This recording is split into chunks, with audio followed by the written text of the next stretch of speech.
నమస్తే గురూజీ. నమస్తే గురూజీ, కుంభరాశి వారికి ఈ ఏప్రిల్ మాసంలో స్థితిగతులు ఎలా ఉన్నాయో తెలియజేయండి. షూర్. ఇక్కడ కుంభరాశి వారి యొక్క స్థితిగానే చూసుకున్నట్లయితే రాశిలో గురువు సంచారం 6వ తేదీ నుంచి రాబోతుంది. రాశినాథుడేమో వ్యయంలో ఉన్నాడు. అంటే ఇదేంటంటే గురువు రాశిలో ఉండడము, వ్యయాధిపతి రాశినాథుడు వ్యయంలో ఉండడం. ఈ స్థితి అనేటువంటిది పర్టికులర్గా ఏంటంటే వీరికి లాభాలు అంటే ఇంపోర్ట్ ఎక్స్పోర్ట్స్ మూలంగా లాభాలు కానీ, దూర ప్రాంతాలకు వెళ్ళడం ద్వారా లాభాలు కానీ వీళ్ళకి గోచరిస్తుంది. అలాగే కొంతవరకు గురువు ఎప్పుడైతే రాశిలో ఉంటాడో వీళ్ళ డిజైర్స్ ఫుల్ఫిల్మెంట్స్ కోసం ఏం చేయాలి, ఎలా రీసెర్చ్ చేయాలి. ఎందుకంటే గురువు సహజంగానే జీవకారకుడు ఎప్పుడైతే గురువు రీసెర్చ్ దాంట్లో ఉంటాడో ఖచ్చితంగా మీకు అక్కడ మంచి ఫలితాలను ఇస్తాడు. వీరికి ప్రధానంగా ఆదాయం విషయంలో ఎలా ఉంటుంది, అలాగే కుటుంబంలో పరిస్థితులు ఎలా ఉంటాయంటారు? ఆదాయపరంగా తీసుకున్నట్లయితే ముఖ్యంగా కుంభం వారికి విదేశాలకు వెళ్ళి ఆదాయం సంపాదించుకోవడం, అలాగే మరొకటి ఏంటంటే ఇక్కడ ఇంపోర్ట్ ఎక్స్పోర్ట్స్ మూలంగా లాభాలు రావడం, ఓకే, వ్యాపారాల మూలకంగా ఆదాయం రావడం, నూనె, ఐరను, నువ్వులకు సంబంధించింది లేనట్లయితే పెద్దవాళ్ళ యొక్క గైడెన్సు, వీళ్ళ మూలంగా ఏదైనా ఆదాయం రావడం, ఇటువంటివి సూచిస్తున్నాయి క్లియర్గా. మరి వీరు చేసే ప్రయత్నాలు ఎంతవరకు ఫలిస్తాయి? చేసే ప్రయత్నాలు కనుక తీసుకున్నట్లయితే 101% ఫలిస్తుందని చెప్పుకోవాలి. ఎందుకంటే ఇక్కడ ముఖ్యంగా 14వ తేదీ నుంచి అధికంగా ఫలిస్తాయి. ఎందుకంటే 14 నుంచి చాలా మార్పులు జరుగుతున్నాయి. 1 కుజుడు మారుతున్నాడు, 3వ అధిపతి. 2 కుజస్థానంలోకి రవి వస్తున్నాడు. ఎప్పుడైతే ఈ మార్పులు జరుగుతాయో వీరికి ఏమవుతుంటుందంటే ఆ టైంలో పర్టికులర్గా రవి 3లో ఉంటే ప్రయత్నం ఫలిస్తుంది. పాపగ్రహాలు ఎప్పుడు 3లో ఉంటే మంచిది. అలాగే 3వ అధిపతి ఎప్పుడైతే మనకి 5లో ఉంటాడో అది పర్టికులర్గా ఏంటంటే గవర్నమెంట్ ప్రయత్నాలు, అంటే గవర్నమెంట్ వర్క్స్ ఏమైనా ఉన్నాయి లేదా ఏదైనా సరే ఇంటర్వ్యూస్లో అది సక్సెస్ అవ్వడానికి, చేస్తున్న ఉద్యోగంలో కూడా ప్రమోషన్స్ రిలేటెడ్ సంబంధించి సక్సెస్ అవ్వడానికి, ఎనీథింగ్ అంటే మీరు మనసు పెట్టి కనుక ఏదైనా చేసినట్లయితే 100% అవుట్పుట్ అనేది చక్కగా వస్తుంది. గురూజీ, విద్యార్థులకి అలాగే ఈ రాశిలో ఉన్న రైతులకి వీరితో పాటుగానే ఎవరైనా కానీ ఏమైనా వస్తువులు, గృహాలు ఇటువంటివి కొనుగోలు చేయాలంటే, కొత్తగా ఏమైనా కొనుగోలు చేయాలంటే వారికి ఎలా ఉంటుంది? విద్యార్థులకి, రైతులకి పర్టికులర్గా ఏంటంటే మొదటి 14 రోజులు కొంత స్ట్రెస్ ఉంటుంది. కానీ 14వ తేదీ తర్వాత ఈ అన్ని విషయాల్లో బాగా కలిసి వస్తుంది. అంటే ఏంటి, మొదటి 14 రోజులు కొంత ఓపిక పట్టాలి. రైతులు పర్టికులర్గా ఏంటంటే వాళ్ళ పంటకు సంబంధించిన విషయంలో కొంచెం పురుగు పట్టకుండా చూసుకోవాలి. ఎందుకంటే రాహు ఉన్నాడు కాబట్టి ఆ విషయంలో జాగ్రత్తగా ఉండాలి. విద్యార్థులు ఆన్లైన్ ద్వారా కొన్ని క్లాసెస్ విషయంలో కొంత డిస్టర్బెన్స్ని ఎదుర్కొంటారు. బట్ తర్వాత బాగుంటుంది వారికి. అలాగే వస్తువులు, గృహాలు, వాహనాలు కొనుగోలు చేసే విషయంలో కూడా ఫస్ట్ 2 వీక్స్ కంటే కూడా లాస్ట్ 2 వీక్స్ చాలా బాగుంటుందని చెప్పుకోవచ్చు మనం. మరి ఈ రాశిలో ఉండే రాజకీయ నాయకులకి, క్రియేటివ్ ఫీల్డ్స్లో ఉండే వాళ్ళకి ఎలా ఉండబోతుంది?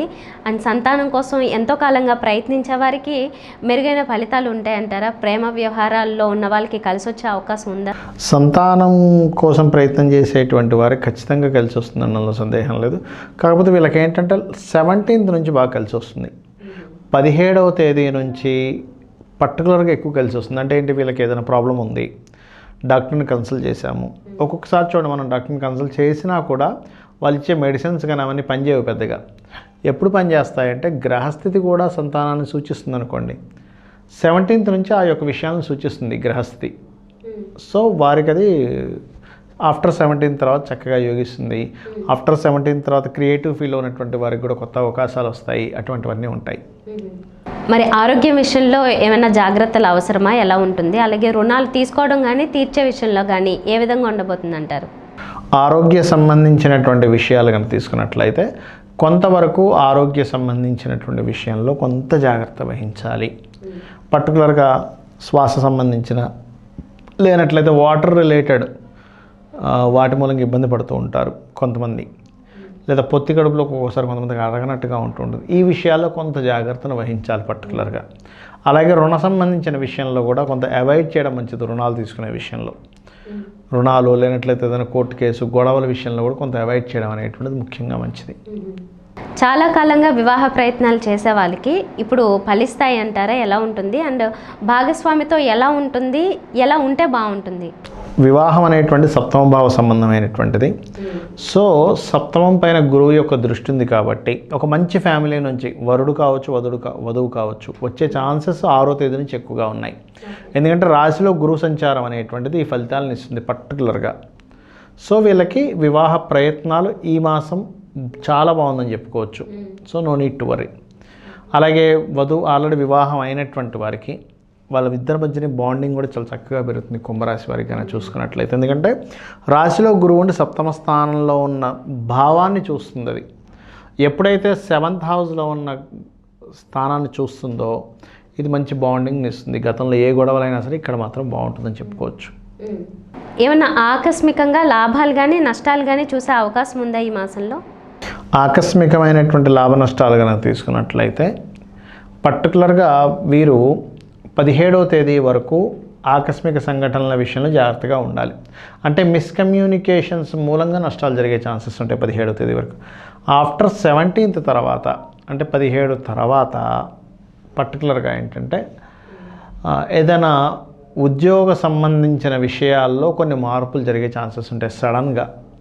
అయితే వీళ్ళకి 2 విధానాలుగా బాగుండాలి అంటే 17 తర్వాత గణపతి ఆరాధన ఎక్కువగా చేసుకోవాలి. 17కు ముందు పర్టికులర్గా ఏంటంటే మీరు విష్ణువు యొక్క ఆరాధన ఎక్కువగా చేసుకోవాలి. అప్పుడు ఏమవుతుందంటే గ్రహస్థితి అనుకూలిస్తుంది. ఎందుకంటే ఎప్పుడైనా అక్కడ గుర్తుపెట్టుకోండి, మన జన్మజాతకంలో ఉన్న గ్రహాల యొక్క స్థితి ముఖ్యం. ఈ గోచార ఫలితాలు అనుకూలంగా రావాలి అంటే అమ్మవారి యొక్క ఆరాధన కానీ విష్ణువు యొక్క ఆరాధన కానీ మంచి ఫలితాలు ఇస్తుంది. ఉన్నత చదువుల విషయంగా ఎలా ఉండబోతుంది? అలాగే బ్యాంకింగ్ రిలేటెడ్ ఇష్యూస్ ఏ విధంగా ఉండబోతున్నాయి అంటారు ఈ మాసం? ఉన్నత చదువులు బ్యాంకింగ్ రిలేటెడ్ సంబంధించిన విషయాలు కనుక చూసుకున్నట్లయితే ఇది కొంతవరకు ఏమవుతుందంటారండి, ఇక్కడ ఎడ్యుకేషన్ మీద సమయం సరిపోదు వీళ్ళు కాన్సన్ట్రేషన్ చేయడానికి. అది విద్యార్థులకు కాదు పెద్దవాళ్ళకైనా కూడా. ఎందుకంటే ఇక్కడ సహజంగా కుంభరాశికి చతుర్థ భాగ్యాధిపతి అయినటువంటి శుక్రుడు రవితో కంబస్ట్ అయిపోయాడు. ఎప్పుడైతే రవితో కంబస్టన్ ఎప్పుడైతే జరుగుతుందో ఇది కొంతవరకు మనకి పూర్తి స్థాయిలో ఫలితం అనేటువంటిది ఇవ్వదు. సో కొంచెం విద్యా సంబంధించిన విషయంలో కొంచెం ఎక్కువ ప్రయత్నం చేయాల్సిన స్థితి ఉంటుంది పర్టికులర్గా. రకరకాల వృత్తుల్లో ఉండే వాళ్ళకి, వ్యాపారాలు చేసే వాళ్ళకి, ఉద్యోగాల్లో ఉండే వాళ్ళకి ఎలా ఉంటుంది? ఏమైనా ప్రమోషన్స్ వచ్చే అవకాశాలు ఉంటాయా? ప్రమోషన్స్ కోసం ప్రయత్నం చేసే వారికి మాత్రం బాగుంటుందండి, అలా ఎటువంటి సందేహం లేదు.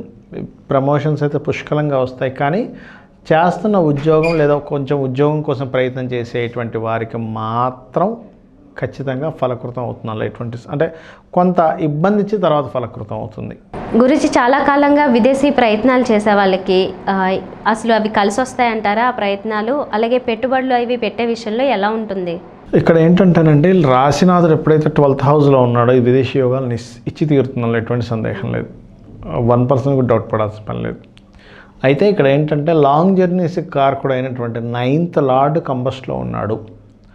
సో కొంతవరకు లాంగ్ జర్నీ చేసేటప్పుడు కొంత జాగ్రత్తలు తీసుకోవాలి. బట్ 9th లార్డ్ కంబస్టన్ దృష్టిలో పెట్టుకొని కొంత సూర్యుని యొక్క ఆరాధన చేసుకుంటూ ఉన్నట్లయితే విదేశాలకు వెళ్ళే వాటిలో కొంత సక్సెస్ అనేటువంటిది లభిస్తుంది. గురూజీ, మొత్తంగా వీరికి మెరుగైన ఫలితాలు కావాలంటే ఏ దేవతారాధన చేసుకుంటే మంచిదో తెలియజేస్తారా? మెరుగైన ఫలితాలు పొందాలి అంటే మీరు చేసుకోవాల్సినటువంటి దేవతారాధన పర్టికులర్గా ఏంటంటే వీరికి నరసింహస్వామి యొక్క ఆరాధన, ఓకే, అలాగే విష్ణు సహస్రనామాలు ఎక్కువగా వినడము, ఇవి మంచి మెరుగైన ఫలితాలు వచ్చేలా చేస్తాయి. ధన్యవాదాలు గురూజీ. శ్రీమాత్రే నమః.